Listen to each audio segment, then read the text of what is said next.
আসসালামু আলাইকুম ওয়া রাহমাতুল্লাহি ওয়া বারাকাতুহু। সম্মানিত ভিউয়ার্স, আপনাদের সকলকে জানাচ্ছি আল ফারুক টিভি এর পক্ষ থেকে আন্তরিক মোবারকবাদ। আমরা আজকে জানব যে সমস্ত বাচ্চারা বিছানায় পেশাব করে তাদের জন্য কোন ওষুধটা প্রয়োগ করব। আজকে আপনাদের জন্য ডাক্তার এনসি ঘোষ যে সমস্ত বাচ্চারা বিছানায় পেশাব করে এর জন্য একটা ফর্মুলা দিয়েছেন তার মেডিকায়। এই জন্য আজকে ডাক্তার এনসি ঘোষের ওষুধের যে ফর্মুলা দিয়েছেন সেই ফর্মুলা নিয়ে আলোচনা করব। ডাক্তার এনসি ঘোষ তার মেডিক উল্লেখ করেছেন যে সমস্ত বাচ্চারা বিছানায় পেশাব করে ওই সমস্ত বাচ্চাদের জন্য ওষুধের একটা ফর্মুলা দিয়েছেন। সেটা হলো, বাচ্চা যে খাটে ঘুমায়, যে বিছানায় ঘুমায়, সেই বিছানায় একটা সুন্দর ভালো পরিষ্কার একটি কাপড় দিয়ে বাচ্চাকে সেখানে ঘুমাতে দিবেন। বাচ্চা যখন ওইখানে পেশাব করবে ওই কাপড়টা চিপিয়ে আপনারা পেশাবগুলো বোতলে নেবেন। নেওয়ার পরে আপনারা সেই পেশাবগুলো রেখে দিবেন। রেখে দেওয়ার পরে আপনারা দ্বিতীয় আরেকটা বোতল নেবেন বা শিশি নেবেন। নেওয়ার পরে দ্বিতীয় বোতলে 1 ড্রাম পেশাব দিবেন।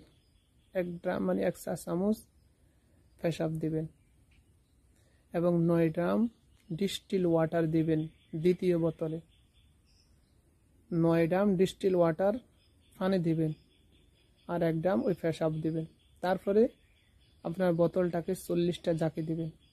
দেওয়ার পরে তৃতীয় আরেকটা বোতল নেবেন।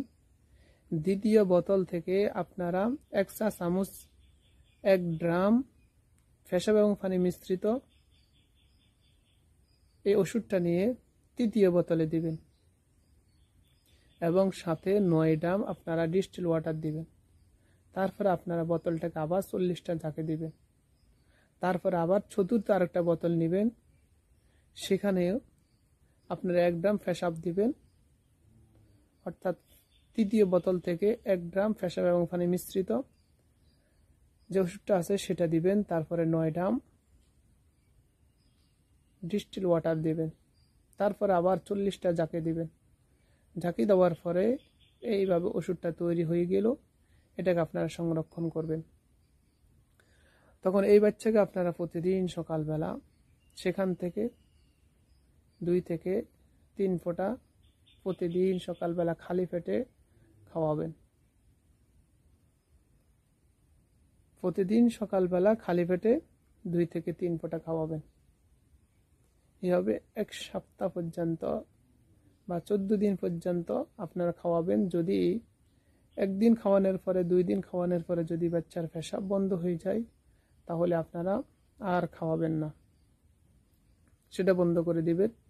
তবে হোমিও যে ওষুধগুলো আছে বাচ্চার পেশাব বন্ধ করার জন্যে সে সমস্ত ওষুধ আপনারা চালিয়ে যাবেন।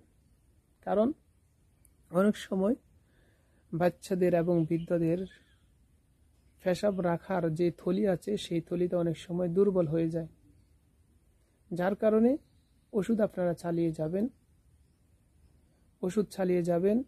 ইনশাআল্লাহ তাআলা এর মাধ্যমে ওই বাচ্চার পেশাব, বিছানায় পেশাব করা আল্লাহ তাআলা যদি চায় ইনশাআল্লাহ তাআলা বন্ধ হয়ে যাবে।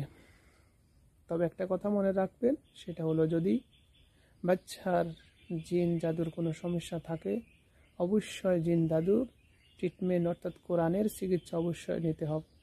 কারণ অনেক বাচ্চা আছে জিন জাদুর কারণে পেশাব করে, তাহলে অবশ্যই আপনাদেরকে জিন জাদুর চিকিৎসা অবশ্যই নিতে হবে। এই নিয়ম ফর্মুলা যদি আপনারা মেনে চলেন ইনশাআল্লাহ তাআলা ওই বাচ্চা বিছানায় পেশাব করা বন্ধ হয়ে যাবে।